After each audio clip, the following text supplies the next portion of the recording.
Students, Mohammad Iqbal physics lecturer, और आज हम सेकंड ईयर का बुक 2 का लेक्चर नंबर 15 स्टार्ट करने जा रहे हैं। और आज हम नया चैप्टर स्टार्ट कर रहे हैं, चैप्टर नंबर 13, जिसका नाम है करंट इलेक्ट्रिसिटी। तो आइए इस चैप्टर को शुरू करते हैं। पीछे हम जो है वो इलेक्ट्रोस्टैटिक्स को स्टडी कर चुके हुए हैं, चैप्टर नंबर 12 में डिटेल में तमाम चीज़ें देख चुके हैं। तो इंशाल्लाह अभी आपको मज़ीद आप इंजॉय करने वाले हैं चैप्टर 13 के अंदर करंट इलेक्ट्रिसिटी।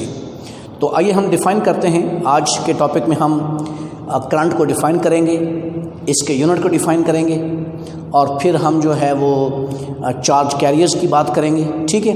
और इसके अलावा फिर हम जो है वो टाइप्स ऑफ करंट की बात करेंगे, और उसके बाद हम मेटालिक कंडक्टर के अंदर करंट को देखेंगे। तो ये हमारे टॉपिक्स हैं। सबसे पहले हम शुरू करते हैं कि जनाब करंट क्या होता है।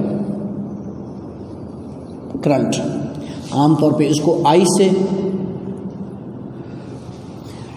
डिनोट करते हैं, करंट। तो व्हाट इज़ करंट? देखें, ये एक कंडक्टर है आपके पास, ठीक है। तो इसमें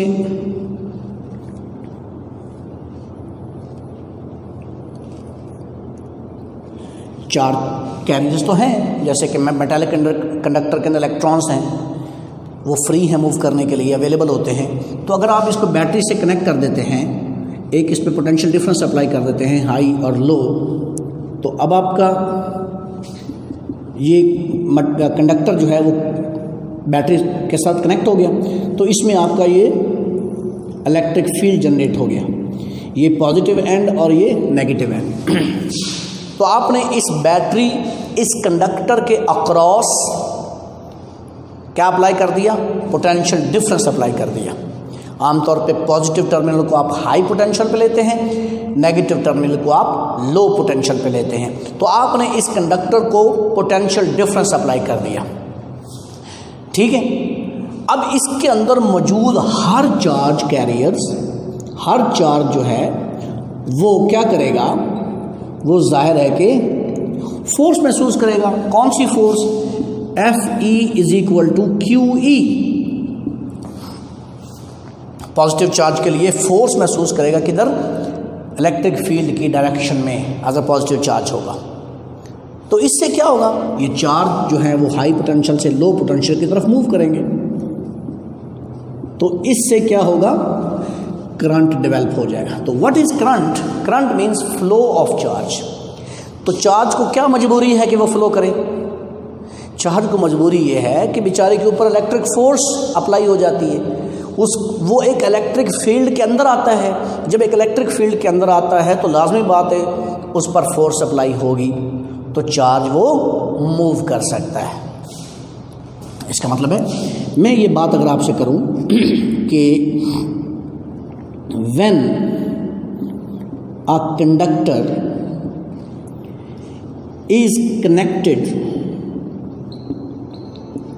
to a battery,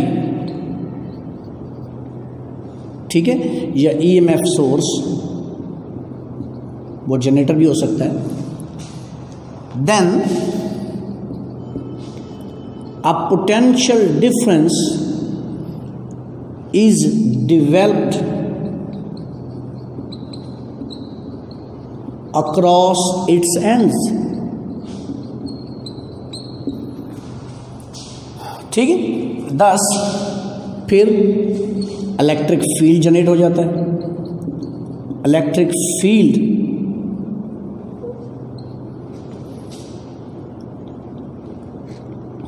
is produced, electric field is produced. और अगर इलेक्ट्रिक फील्ड प्रोड्यूस हो जाता है तो फिर चार्ज लाजमी तौर पे क्या महसूस करेगा? ऑल चार्ज कैरियर्स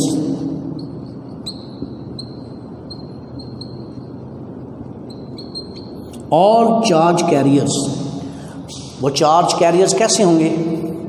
वो चार्ज कैरियर्स इलेक्ट्रॉन भी हो सकता है, कोई पॉजिटिव आयन भी हो सकता है, नेगेटिव आयन भी हो सकता है, ठीक है। तो ये सारे चार्ज कैरियर्स यानी ऐसे पार्टिकल्स जो कि चार्ज कैरी करते हैं, जिन पे के ऊपर चार्ज है, will experience electric force.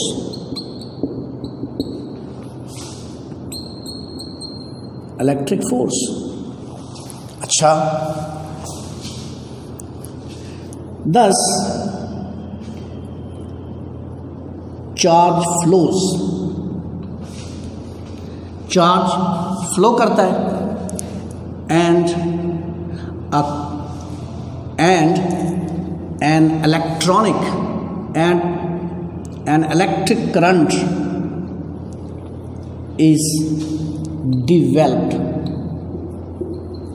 तो इलेक्ट्रिक करंट डेवलप हो जाता है। तो करंट क्या हुआ, ये तो उसकी मैंने पीछे थ्योरी बयान कर दी। The flow of charge is called electric current. तो ऊपर मैंने इसकी सारी वजह बता दी कि चार्ज क्यों फ्लो करेगा।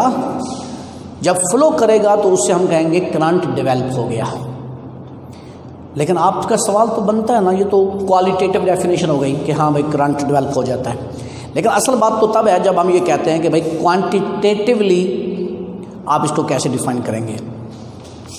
क्वांटिटी वाइज कितना करंट फ्लो कर रहा है, जैसे वो कहते हैं कितने आदमी थे, हैं कितना करंट फ्लो कर रहा है, तो इसका जवाब हम कैसे देंगे। अब हम इसको देखते हैं क्वांटिटेटिवली। ये कंडक्टर है,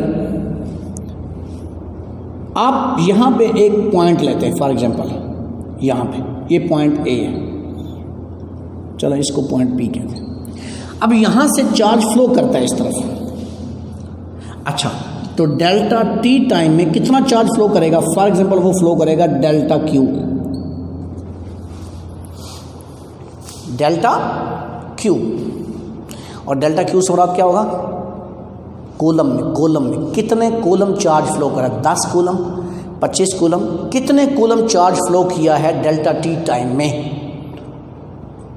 ठीक है, तो पर यूनिट टाइम जितना चार्ज फ्लो करेगा, चार्ज फ्लो करने का मतलब पार्टिकल्स नहीं, क्वांटिटी वाइज कितने कूलम चार्ज फ्लो कर जाएगा, वो डिफाइन करेगा कि कितना करंट फ्लो हुआ। यानी कि द अमाउंट या quantity of charge flowing per unit time from a point along the conductor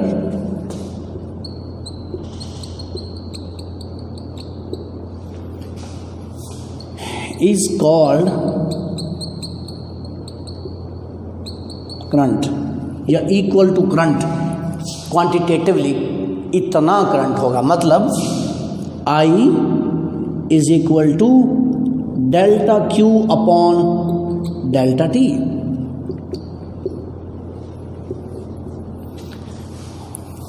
तो ये क्वांटिटेटिव डेफिनेशन। पर यूनिट टाइम इस मकाम से कितना चार्ज फ्लो हो गया, कितने कूलम चार्ज फ्लो हो गया। अब बेशक उसमें आपके 20,000 इलेक्ट्रॉन गुजर रहे हैं, वो कितना चार्ज बना रहे हैं, असल चीज़ ये है कि वो कितना चार्ज बना रहे हैं। ठीक है, ये हो गया जनाब करंट की क्वांटिटेटिव डेफिनेशन। अच्छा, अगली बात जनाब ये फरमाइए कि इसका यूनिट क्या होगा। इसका यूनिट होगा जनाब एम्पेयर, ए कैपिटल या एम्पेयर साइंटिस्ट के नाम। अच्छा, 1 एम्पेयर जो है वो I इज इक्वल टू है delta Q over delta T, या और I is equal to Q over T भी लिख सकते हैं आप। ठीक है, अगर आपको एग्जैक्ट क्वांटिटी वो बता दे तो क्यू ओवर टी भी लिख सकते हैं आप। ठीक है। तो इसका यूनिट होता है ampere. 1 ampere is equal to 1 coulomb charge 1 second में फ्लो करे, that is 1 coulomb per second, ये 1 एम्पेयर के बराबर होगा। 1 coulomb charge per second flow कर रहा है तो 1 एम्पेयर होगा। बड़ी क्वांटिटी है, एम्पेयर छोटी क्वांटिटी नहीं है, बड़ी क्वांटिटी है, ठीक है। इसी तरह से 1 मिली एम्पेयर किसके बराबर होगा, वो बराबर होगा 10⁻³ एम्पेयर के। 1 माइक्रो एम्पेयर करंट कितना होगा, वो 10⁻6 एम्पेयर के। तो ये पंखा कितना, जो फैन है कितना करंट ले रहा होता है आमतौर पे,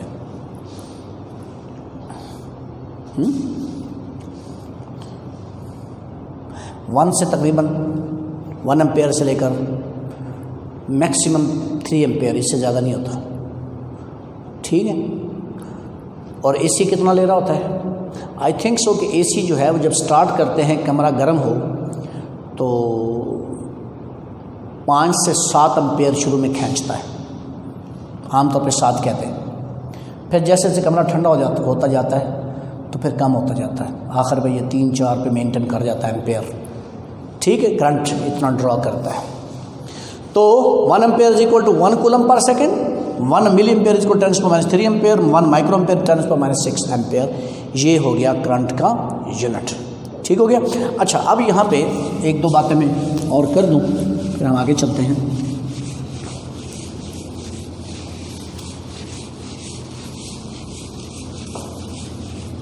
ठीक है जी। तो I इज इक्वल टू हो गया Q/T, ठीक। अच्छा, यहाँ पे एक एग्जांपल ना कर लें। मसलन जो है वो Q बराबर है, चलें, नंबर ऑफ इलेक्ट्रॉन्स हैं 6 × 10⁻18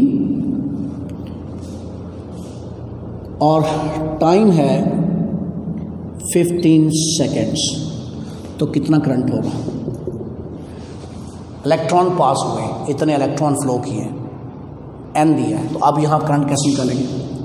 तो आपको पता है I is equal to Q/T, तो I is equal to Q किसके बराबर होगा, ये NE/T, क्योंकि चार्ज बराबर होगा Q is equal to NE, number of electron into charge electron. तो n कितना है 6 एक्सपोनेंट 18 और इंटू 1 इलेक्ट्रॉन पे चार्ज 1.6 एक्सपोनेंट -19 और डिवाइडेड बाई टाइम कितना है 15 सेकेंड। तो इसको आप कैलकुलेट करके आपके पास एम्पेयर में यूनिट आ जाएगा, एम्पेयर में वैल्यू आ जाएगी। ये है आपका एक एग्जांपल, ये इस फार्मूले का इस्तेमाल। एग्जांपल्स दी हुई हैं बुक में, वो आप खुद कर लेंगे। आइए बात करते हैं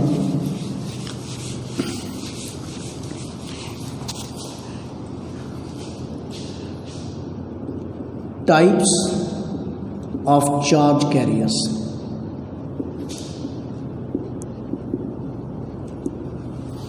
टाइप्स ऑफ चार्ज कैरियर्स। देखिए, जो करंट जो डेवलप होता है वो ज़ाहिर है चार्ज फ्लो होगा तो करंट फ्लो होगा, करंट बनेगा। लेकिन चार्ज जो है वो कैरी कौन करेगा, किसी पार्टिकल के ऊपर चार्ज होगा। तो कौन कौन से पार्टिकल्स हो सकते हैं, आइए देखते हैं जो चार्ज कैरी करते हैं। नंबर 1, इन मेटल्स के अंदर कौन होते हैं, free electrons.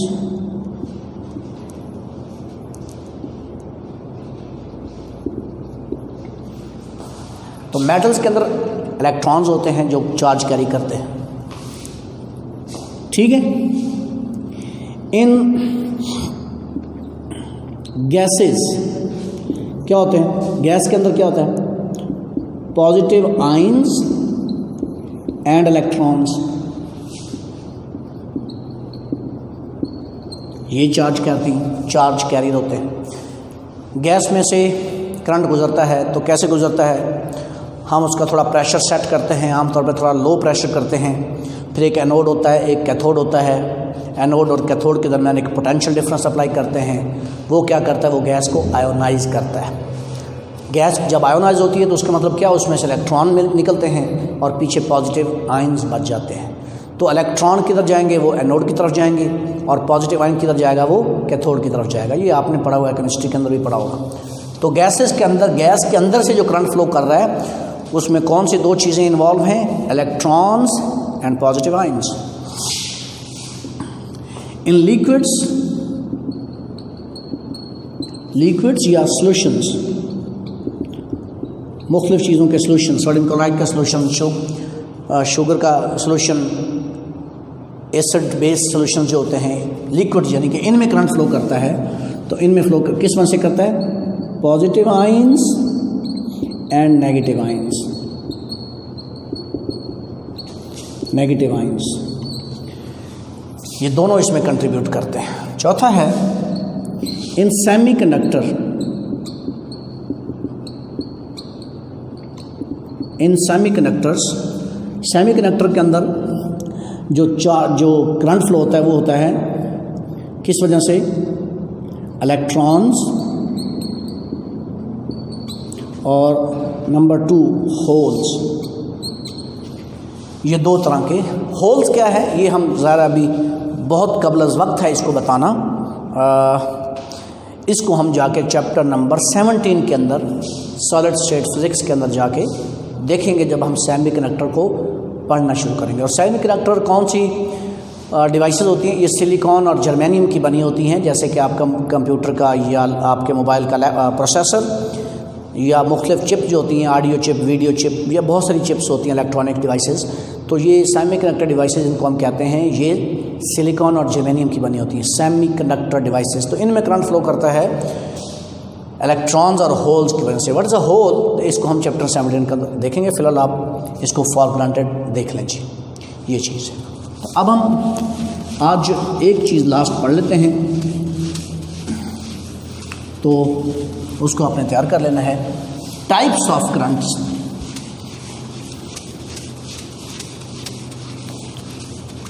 Types of current.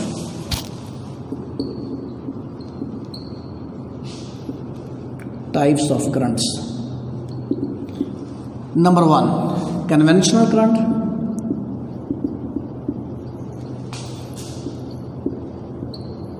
And number 2 electronic current.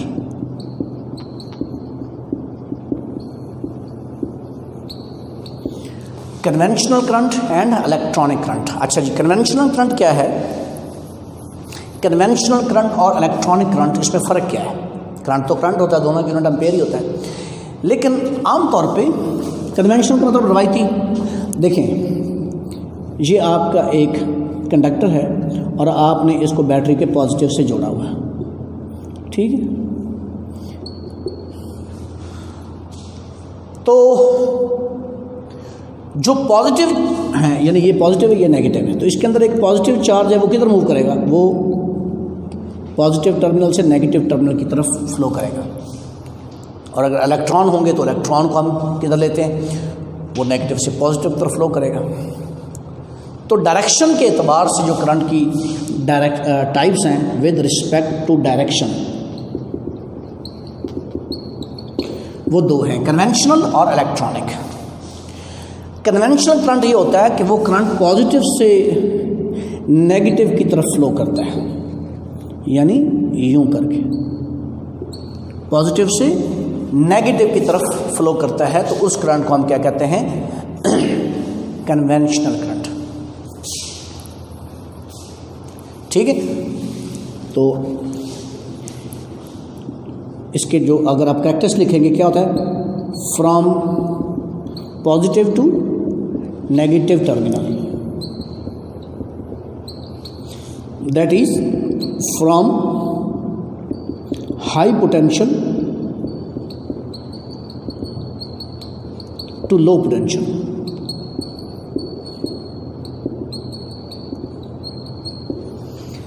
अच्छा, it is considered due to positive charge carriers। ये समझा जाएगा कि इसके अंदर क्या क्या चीज़ है? इसमें पॉजिटिव चार्ज है जो फ्लो करता है, पॉजिटिव चार्ज कैरियर्स हैं जो पॉजिटिव चार्ज को लेके चलते हैं। तो हम ये समझेंगे कि ये पॉजिटिव चार्ज की वजह से। ठीक है, तो दूसरा करंट है इलेक्ट्रॉनिक करंट। इलेक्ट्रॉनिक करंट तो इसकी वजह होती है कि ये फ्लो करता है from negative terminal of the battery to positive terminal. Positive terminal से नेगेटिव टर्मिनल से पॉजिटिव टर्मिनल की तरफ ये करंट फ्लो करता है। ठीक हो गया, और ये इलेक्ट्रॉन की वजह से होता है। इलेक्ट्रॉन्स की वजह से ये फ्लो करता है, नेगेटिव चार्ज कैरियर की वजह से फ्लो करेगा। ठीक है, यानी इसके अपोजिट हो जाएगा। अगर ये नेगेटिव है, ये पॉजिटिव है, सॉरी ये पॉजिटिव है और ये नेगेटिव है जैसे पहले था, लेकिन करंट कैसे फ्लो करेगा? करंट अपोजिट यूं फ्लो करेगा, लो से हाई पोटेंशियल की तरफ, लो से हाई पोटेंशियल की तरफ फ्लो करेगा। तो ये इलेक्ट्रॉनिक करंट होगा। आमतौर पे इंजीनियरिंग बुक्स के ऊपर लिखा होता है इलेक्ट्रॉनिक एडिशन या कन्वेंशनल एडिशन, तो ज़्यादातर तो कन्वेंशनल एडिशन ही होता है, यानी पॉजिटिव से नेगेटिव की तरफ करंट जो है वो हम समझते हैं कि फ्लो कर रहा है। ठीक हो गया। अच्छा, कन्वेंशनल करंट की थोड़ी सी हिस्ट्री है, वो शेयर कर देता हूँ। देखिए, कन्वेंशनल जो है ना, रवायती करंट इसलिए कहते हैं कि इलेक्ट्रॉन की दरियाफ्त से पहले ये समझा जाता था कि जो करंट है वो सिर्फ पॉजिटिव चार्ज कैरियर की मदद से ही, की वजह से ही फ्लो करता है। तो फिर पॉजिटिव चार्ज कैरियर किधर मूव करेंगे? वो हाई से लो की तरफ मूव करेंगे। तो ये समझा जाता था, तो इसलिए वहीं से चला आ रहा है कन्वेंशनल करंट। तो आप ये कह सकते हैं सर कि अब तो पता चल गया हमें कि इलेक्ट्रॉन, मेटल्स के अंदर इलेक्ट्रॉन फ्लो करते हैं, तो इलेक्ट्रॉन तो लो से हाई की तरफ फ्लो करते हैं, तो फिर इसकी ज़रूरत क्या है? देखिए, असल में आपको पूरा फिज़िक्स का लिटरेचर चेंज करना पड़ सकता है, बुक्स चेंज करनी पड़ सकती हैं, लेकिन डायरेक्शन इतनी इम्पोर्टेंट भी नहीं है। यानी करंट की डायरेक्शन जो है उससे इतना फ़र्क नहीं पड़ता। आप सारे रूल्स नेगेटिव के मुताबिक भी डेवलप कर सकते हैं, पॉजिटिव के मुताबिक भी डेवलप कर सकते हैं। असल चीज़ क्या इम्पोर्टेंट है वो है इफेक्ट ऑफ करंट। तो हम ये कहते हैं कि effect of current is important, the direction of current is not important. Why? अच्छा, मैं यहाँ से पंखा ऑन करता हूँ, अब पंखा चलना शुरू कर देता है, तो पंखा तो चल रहा है ना, इसमें करंट यूँ फ्लो कर रहा है या यूँ फ्लो कर रहा है, वो एक इतना मैटर नहीं करता। हाँ, सर्किट्स को समझने के लिए, सर्किट्स को डिस्कस करने के लिए, उसका एनालिसिस करने के लिए कोई एक डायरेक्शन फिक्स करनी पड़ेगी। तो आम तौर पे ज़्यादा जो डायरेक्शन को हम लेते हैं वो लेते हैं कन्वेंशनल डायरेक्शन को। तो हमारी ये जो बुक है इसके अंदर हम कन्वेंशनल करंट को ही फॉलो करेंगे। ये आपकी बुक कन्वेंशनल एडिशन है, तो उसके अंदर जितने भी सर्किट्स आएंगे उसको वो कन्वेंशनल करंट के मुताबिक होंगे। लेकिन यानी मैं हमेशा बात किया करूँगा कि करंट देखें यहाँ से शुरू हुआ पॉजिटिव से, यहाँ से गया और नेगेटिव की तरफ आ गया, तो समझाने के लिए हम पॉजिटिव से नेगेटिव की तरफ ही करंट को लेंगे, यानी कन्वेंशनल करंट के मुताबिक ही सर्किट को डिस्कस करेंगे, और अपने जो भी फार्मूले होंगे वो कन्वेंशनल करंट के मुताबिक ही डेवलप करेंगे। करंट की वहाँ से मकनातीस पैदा होता है, उससे फोर्स लगती है, तो वो फोर्स किधर लगेगी उसके लिए हमें रूल डिसाइड करना पड़ेगा, तो हम कन्वेंशनल डायरेक्शन के मुताबिक ही डिसाइड करेंगे, एटसेट्रा। बहरहाल दो टाइप्स हैं करंट की, कन्वेंशनल एंड इलेक्ट्रॉनिक। ठीक हो गया, यहाँ तक काफ़ी। आज इसको तैयार कीजिए, मेहनत कीजिए, और इंशाल्लाह नेक्स्ट लेक्चर नंबर 16 के अंदर हम फिर 5 नंबर का एक क्वेश्चन है long current in metallic conductor, उसको पढ़ेंगे, और सोर्सेज ऑफ करंट देखेंगे, इफ़ेक्ट्स ऑफ करंट देखेंगे। तो ये चैप्टर जो है बड़ा आसान है, बड़ा इंपॉर्टेंट है, इसको आप तैयार कीजिए। चैनल सब्सक्राइब करना मत भूलिए, मोहम्मद इकबाल वट्टू फिज़िक्स लेक्चरर, और Aspire college Chishtian official YouTube channel, उसको सब्सक्राइब कीजिए। तमाम लेक्चर्स वहाँ पे आप देख सकते हैं। अल्लाह हाफिज़। नेक्स्ट लेक्चर के लिए